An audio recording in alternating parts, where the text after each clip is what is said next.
Seumpama biji sesawi yang ditaburkan. Selamat pagi, saudara Tuhan. Kembali kita dalam renungan pagi pada hari ini, dan kita membahas tentang damai sejahtera Kristus. Tapi harapan saya bahwa saudara selalu diberkati Tuhan dan sungguh-sungguhlah Tuhan. Tak lupa saya katakan selamat Natal sekali lagi. Saudara kasih Tuhan, kemarin kita belajar tentang bagaimana kita bisa menikmati berjumpa dengan Kristus dalam damai sejahtera Kristus. Kita belajar tentang Simeon yang artinya dengar-dengaran. Kita belajar bahwa Simeon adalah orang yang benar di hadapan Tuhan. Dan saudara dan saya adalah orang yang benar, karena kita adalah orang yang dibenarkan oleh Kristus Yesus. Karena anugerahnya dia mati di kayu salib menebus dosa kita, dan kita ini adalah orang yang dibenarkan. Setelah kita dibenarkan, bagaimana kita ini harus hidup? Dikatakan di dalam Lukas 2 ayat yang ke-25, adalah di Yerusalem seorang yang bernama Simeon. Ia seorang yang benar dan saleh, yang menantikan penghiburan bagi Israel. Roh Kudus ada di atasnya. Ada bagian yang perlu kita lakukan, yaitu yang disebut dengan kesalehan. Kesalehan adalah sebuah perjuangan yang kita harus lakukan untuk menjadi saleh. Itu diperjuangkan terus-menerus dalam hidup kita, tidak boleh berhenti. Kesalehan adalah kekudusan. Jadi hidup kita ini harus kudus, bukan sesaat dua saat, tapi terus-menerus sampai kita menutup mata. Jadi saudara Tuhan, kesalehan itu harus kita perjuangkan, karena kesalehan itu kekudusan. Apa itu kekudusan? Satu level hidup seperti Kristus.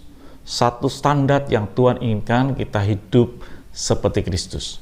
Jadi dalam hidup kita ini, kita mesti dalam hidup terus-menerus sama seperti Kristus. Bagaimana kita bisa hidup sama seperti Kristus? Contoh yang paling sederhana, standar yang Tuhan berikan seperti ini.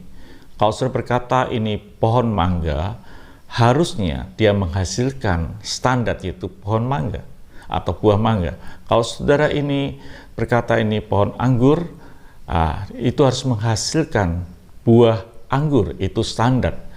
Dan kalau kita ini adalah anak-anak Kristus, kita juga bisa menampilkan Kristus dalam hidup kita, sehingga Tuhan berkata bahwa saudara adalah surat Kristus yang terbaca.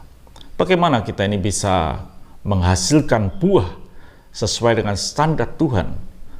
Yang paling mudah yang harus terjadi dikatakan dalam firman Tuhan, yaitu kita mesti melekat pada pokok anggur. Tidak bisa tidak. Kita punya hubungan intim dengan Tuhan, kita close dengan Tuhan, kita bersama dengan Tuhan terus-menerus dari hari lepas hari sepanjang umur hidup kita. Tidak bisa carang itu lepas sesaat, menempel lagi, tidak bisa. Terus-menerus. Itu yang disebut dengan memperjuangkan kesalehan, kekudusan, standar yang Tuhan inginkan. Dikatakan dalam Yohanes 15 ayat yang keempat, tinggallah di dalam aku dan aku di dalam kamu. Sama seperti ranting tidak dapat berbuah dari dirinya sendiri kalau ia tidak tinggal pada pokok anggur. Demikian juga kamu tidak berbuah jika kamu tidak tinggal di dalam aku. Tidak ada cara lain dalam hidup kita supaya kita bisa memenuhi standar Tuhan, kesalehan yang Tuhan inginkan di dalam pribadi kita, yaitu kita harus berjuang untuk melekat pada pokok anggur, bukan sesaat, tapi sepanjang umur hidup kita, supaya carang hidup saudara dan saya ini bisa menghasilkan buah yang sesuai dengan standar Tuhan. Itu sudah mengasihi Tuhan. Dalam hidup ini mesti kita berjuang terus-menerus. Tidak bisa sesaat kita lepas, kita akan kering dan mati. Kita mesti melekat pada pokok anggur supaya saudara berbuah kesalehan sesuai dengan standar Tuhan, level yang Tuhan inginkan di dalam hidup kita. Itu sudah mengasihi Tuhan. Tuhan memberkati saudara. Sampai jumpa esok pagi. Mari kita berdoa. Kami bersyukur bila hidup kami memenuhi standar Tuhan dalam kesalehan, dengan cara melekat pada pokok anggur, sehingga menghasilkan buah-buah di dalam hidup kita, buah-buah kesalehan yang Tuhan inginkan dalam hidup kami. Terima kasih Bapak, Dalam nama Tuhan Yesus Kristus kami berdoa mengucap syukur. Haleluya. Amin. Tuhan memberkati.